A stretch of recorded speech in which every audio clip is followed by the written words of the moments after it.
it's been a huge part of my music making and my live performance, and nothing would be possible without it.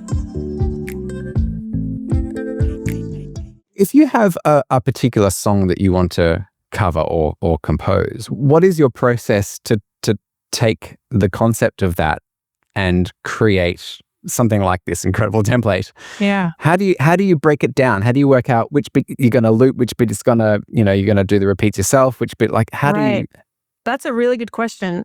And it's been a while. I've been so busy with things that it's been like a year since I've done a new arrangement of something. It's just a process. So it's not in one day. And there are things I'll always have on the template. Like I'll probably duplicate some project that I know there's a lot of elements I want in these widgets that mute and unmute my inputs. If it's the effects that are on there, if it's these buttons, because there are a lot of basic things I'll always have. I don't have to start from scratch. There's also a thing where when you start a new project, you can make templates, right? So I've made a few templates. I might start from those. Cool. And then I have like way too much on them and I'll delete instead of building back up, because deleting is easy. And satisfying. And so satisfying. This is the most satisfying. Oh, I love it.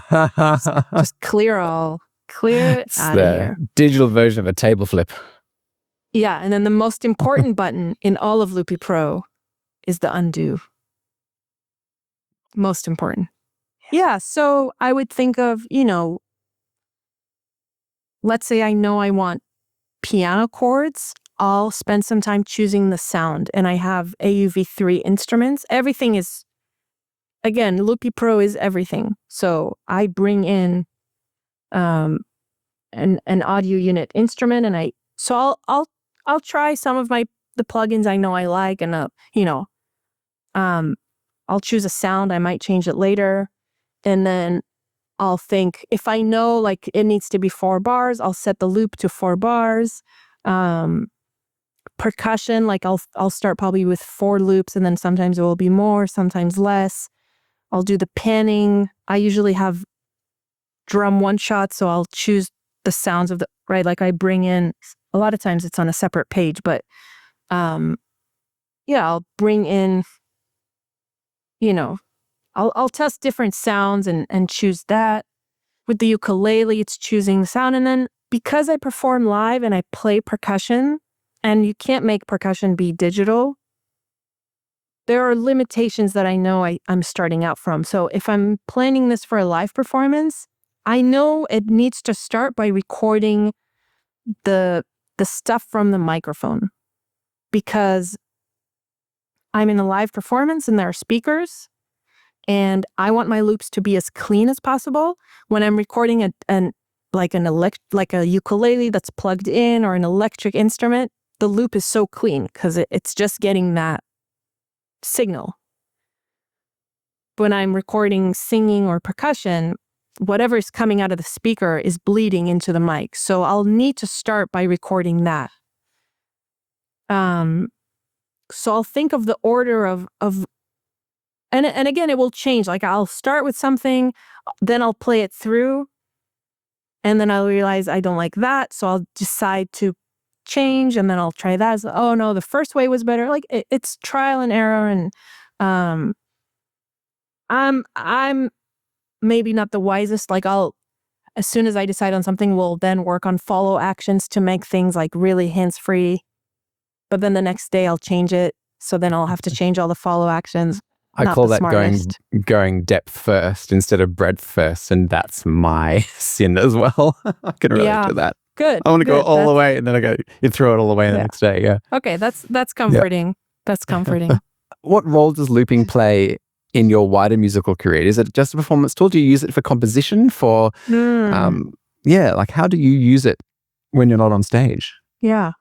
Loopy Pro has become the thing I'm most comfortable working with, and I've written,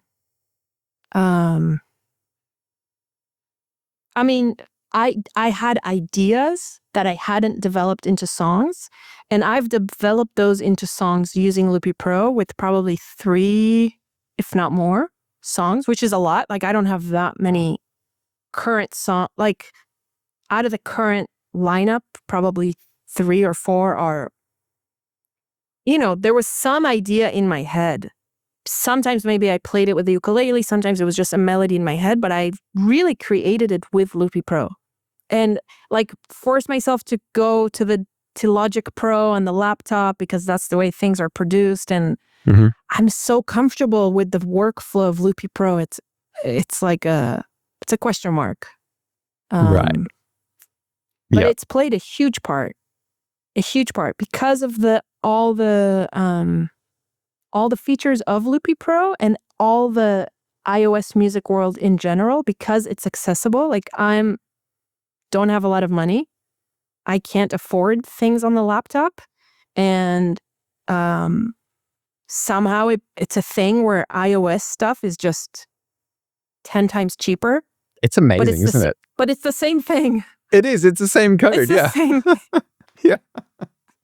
It's so funny. So I can work with really high quality plugins, or I can find really fun instruments, and if they're not free, they're really cheap, and Yep. it's just become my like music station. Right. And this whole world, and it was a rabbit hole for like a year of, I need that instrument. Ooh, this came out. I was, and now A I'm time and beyond money that. sink. I have everything, so Yep. I can. No, I don't have everything, but I've calmed down. It's a big tool for like creating arrangements and thinking of parts, and all the bass parts for my songs I came up with on Loopy Pro, and using drum samples and practicing finger drumming, and it's all been through Loopy Pro. So it's been a huge, huge, huge part of my music making and my live performance. And yeah, clearly a live performance, it's everything. Yeah. Nothing would be possible without it.